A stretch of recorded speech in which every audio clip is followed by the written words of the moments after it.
Salut à tous, c'est Kazin, j'espère que vous allez bien. On se retrouve pour ce petit dimanche après-midi, fin d'année qui va être très croustillante à mon avis. Et comme c'est vrai qu'on aime bien la partager dans les différentes vidéos, il va y en avoir pour tout le monde. Que ça soit série récente, série du moment, série ancienne à petit prix, etc. On va voir. Mais tout ça, on va le teaser au fur et à mesure sur la chaîne. Je voulais revenir sur une vidéo que je t'avais faite il y a, je crois que c'était 7-8 mois, où je t'avais parlé de Tempête Argentée. Rappelle-toi, à cette époque, toutes les autres séries du bloc, fin de bloc, épée et bouclier, de Star étincelante, jusqu'à, on va dire, les deux suivantes, Astre radieux et Origine perdue, avaient déjà progressé. Mais c'est vrai que je t'avais parlé, j'avais fait une vidéo spéciale sur les bons plans, les choses comme ça, et puis j'avais conclu la vidéo sur Tempête Argentée, puisqu'il y avait eu ce réassort de display, et on pouvait trouver des displays ultra bon marché. Moi je considérais que 160, 170 euros pour une série comme celle-ci, c'était ultra bon marché, et d'autant qu'on est sur une série comparable, voire même très très très très comparable aux séries précédentes, parce que il y a évidemment le Lugia, qui est une très belle carte dans cette série là, même si c'est vrai que je la mettrais un petit peu en dessous de Star étincelante ou Origine perdue.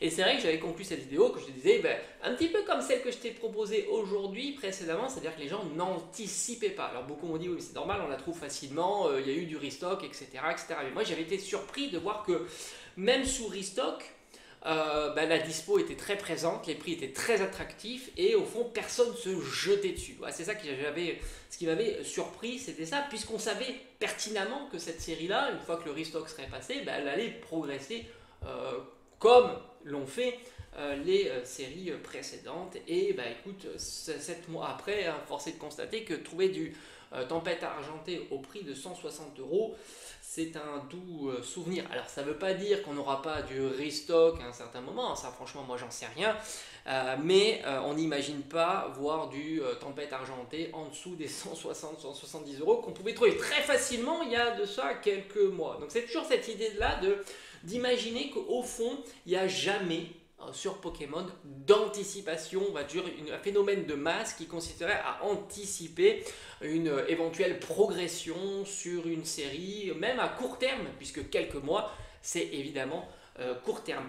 Et je voulais justement parler de certains items dont on sait, et c'est pas pareil, qu'ils ont de la valeur intrinsèque par rapport au prix standard. Par exemple, ce duo-pack, alors oui, on pourrait dire que ce duo-pack a été quand même pris d'assaut, c'est vrai, il y a eu une grosse tension sur ce duo-pack, même si en Day One tu pouvais le trouver, ça a resté quand même quelques jours en boutique, ça n'a pas été pris complètement d'assaut, parce que c'est vrai que c'est un item nouveau, et par conséquent, il y a un peu de flottement sur cet item, mais évidemment, avec du Star étincelante et du Origine perdue, deux séries qui avaient déjà fait un up via le booster scellé individuel, mais aussi la display, oui, c'est vrai qu'il y a eu un peu plus de tension.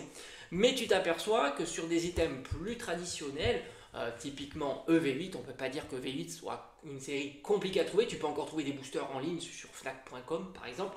Je suis allé vérifier, ne serait-ce il y a quelques minutes, donc tu peux pas dire que c'est compliqué à trouver du EV8, qui plus est sous le format scellé le plus tendance, parce que c'est vrai que le booster individuel scellé sur du long terme, il est quasiment imbattable, même si la display est plutôt pas mal, parce qu'on voit qu'il y a de la demande via les box break, donc évidemment ça pousse à la hausse le prix de la display, mais malgré tout, le booster individuel scellé, surtout si tu regardes l'artwork la plus populaire, là, il a tendance à être bien au-dessus, sans trop de difficultés, sur tout un tas de séries. Et ça, c'est pas compliqué à trouver. Tu peux même encore en trouver en boutique.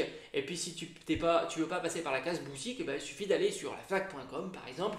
Il y a encore de la disponibilité, d'autant que j'ai discuté aussi avec la personne qui s'occupe des rayons. On dit que normalement il devra recevoir courant du mois de novembre. Donc là aussi, plutôt de la tranquillité, novembre-décembre, parce que novembre est bientôt terminé, mais peut-être la semaine prochaine d'ailleurs, des tripacks aussi. Donc c'est vrai qu'il n'y a pas d'anticipation. Alors oui, tu peux voir que 151, c'est pas le même son de cloche. Oui, c'est vrai, parce qu'il n'y a plus à avoir d'anticipation. On sait déjà que 151 ne diminuera plus.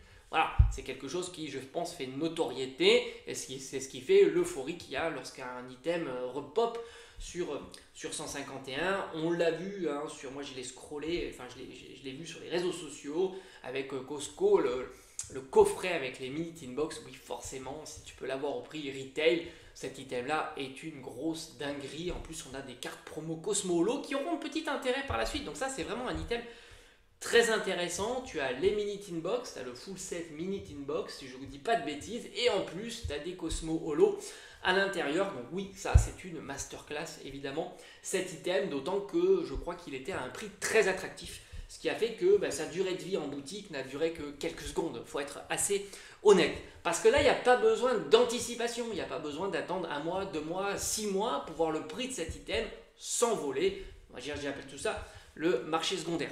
Et donc voilà, c'est vraiment l'idée qu'on a. Et même encore antérieurement, même quand on a un exemple très comparatif, Star étincelante, origine perdue, astre radieux, et ben Tempête argentée, non, tu vois, ça n'a pas fonctionné. Tempête argentée était disponible, on pouvait trouver des displays pour pas trop cher, il n'y a pas cette anticipation. Donc c'est assez marrant de voir ça, et malgré tout j'ai envie de dire c'est marrant et puis c'est rassurant. C'est rassurant parce que ça nous prédira que 8.5, oui, ça sera une série populaire, oui, ça sera une série qui sera fortement achetée pour tout un tas de raisons, mais on sera sur du 151, départ 151. Moi, franchement, 151, je l'ai fait sur une semaine, je pouvais avoir autant de TB que je voulais. Si je voulais en avoir 10, 15 de TB, j'aurais pu en avoir 10, 15. J'aurais pu avoir aussi des ultra premium, j'en ai eu 3 d'ailleurs sans spécialement me fouler.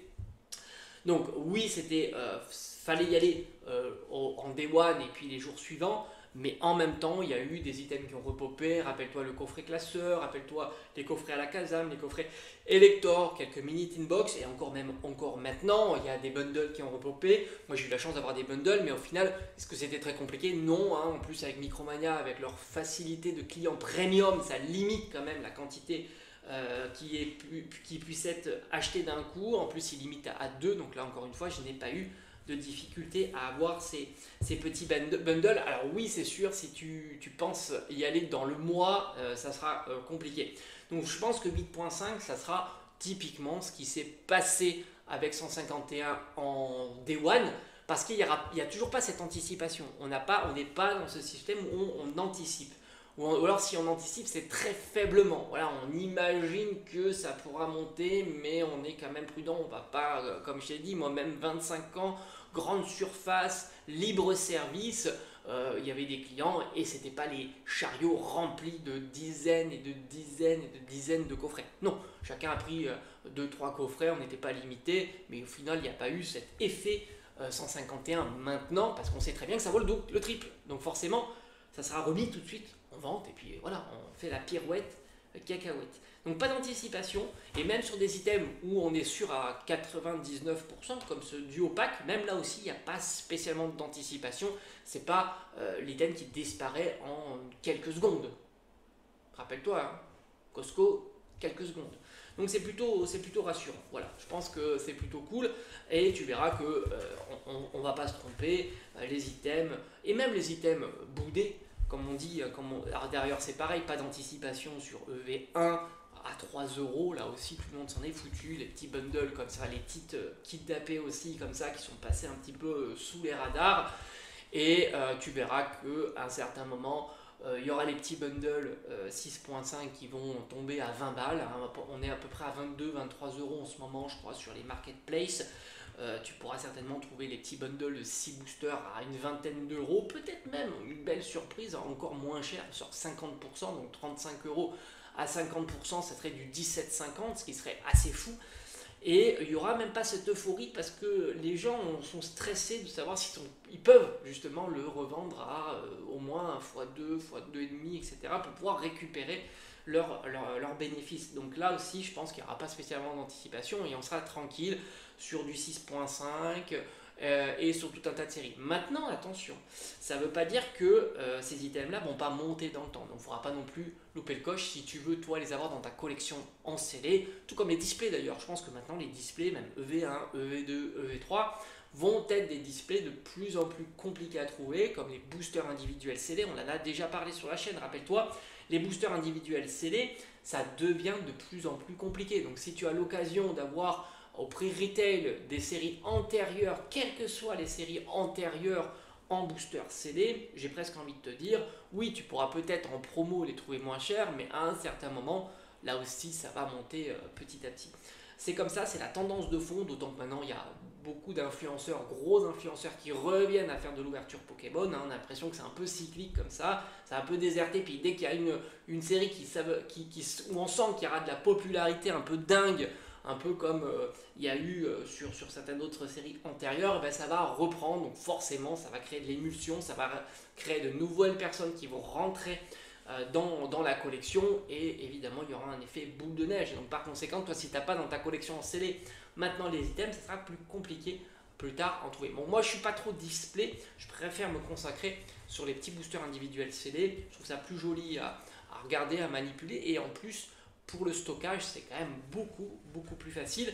Je t'avoue que franchement, je suis assez fan de ce genre d'item. En tous les cas, Tempête Argentée, voilà, ça n'a pas loupé. Alors, je ne sais pas combien ça coûte là en heure actuelle, mais on doit être dans les 250-300 euros. Mais ce qui est plutôt lisible, encore une fois, il y a 7 mois, on le savait, et ça n'a pas déchaîné les passions. Bel exemple d'item de série dont on sait qu'elle sera prisée par la suite, le Lugia, l'épée bouclier, les alternatives, les TG Alt, tout ça fait qu'on sait que ces séries seront demandées, que ça soit sous forme de box break, mais pas que, même les collectionneurs, c'est un bel item scellé, et ainsi de suite. Donc forcément, ces boosters-là, même c'est pareil, si tu arrives à trouver du épée bouclier en booster individuel sous blister, bah, c'est des petites pépites.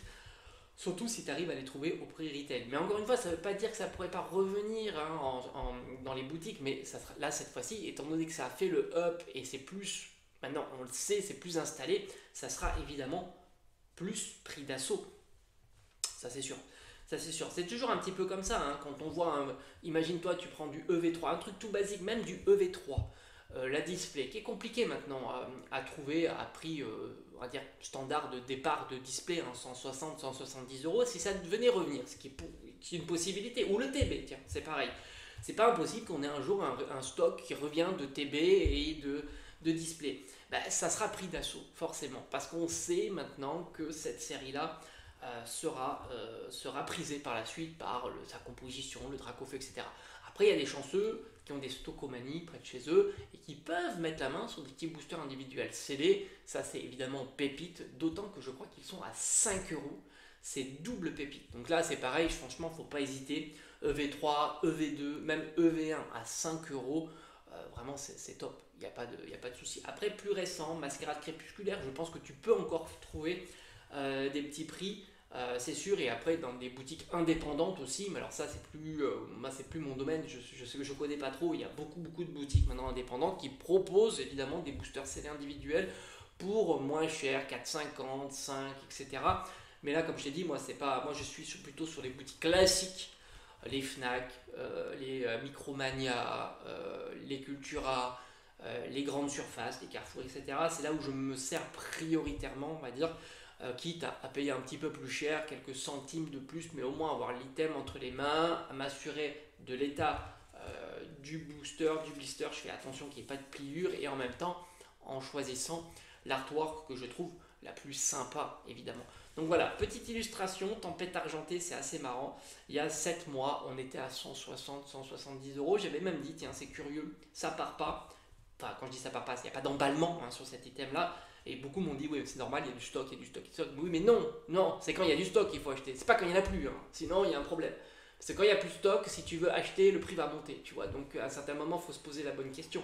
Il faut se poser la bonne question. Et c'est là où on est sur la gestion de la collection. C'est un peu ce que je te disais dans mes vidéos, c'est-à-dire qu'on essaye de gérer la collection pour avoir le prix le plus attractif possible, pour avoir dans ta collection le moins cher possible. Et du coup, tu peux allouer ton bénéfice d'avoir payé moins cher à un booster supplémentaire, un duo pack supplémentaire, et ainsi de suite.